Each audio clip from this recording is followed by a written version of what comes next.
నిన్ను ఆకర్షించినట్టే ఆకర్షించి ఆ ముళ్ళతో నిన్ను గాయపరిచింది కదా ఈత చెట్లు. లోకము నిన్ను ఆకర్షించినట్టుగా ఆకర్షించి నిన్ను రమ్మన్నట్టుగానే నిన్ను పిలిచి అవమాన పాలు చేసింది కదా, నిన్ను గాయాల పాలు చేసింది కదా. ఈరోజు ఆ ఈత చెట్ల అనుభవాల నుండి దేవుడు నిన్ను బయటికి తీసుకొని వచ్చి నేను ఒక పరిశుద్ధ పట్టణముగా దేవుడు చేయబోతున్నాడు.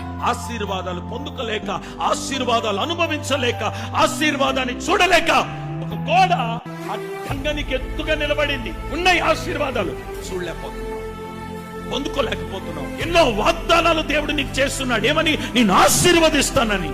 కానీ ఏ రోజు కూడా ఆశీర్వాదాన్ని నువ్వు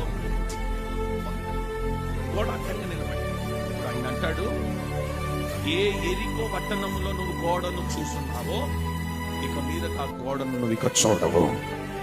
నీకు అడ్డుగా ఉన్న గోడని ఇక చూడవు. నీ ఉద్యోగానికి అడ్డుపడుతున్న గోడ ఇక చూడవు. నీ వ్యాపారానికి అడ్డుపడుతున్న గోడని ఇక చూడవు. నీ కుటుంబానికి అడ్డుపడుతున్న గోడనిక చూడవు. నీ పిల్లలకు అడ్డుపడుతున్న గోడనిక నువ్వు చూడవు. ఆ గోడను తీసేయడానికి మనుషులు వచ్చి అక్కడ నిలబడలేదు.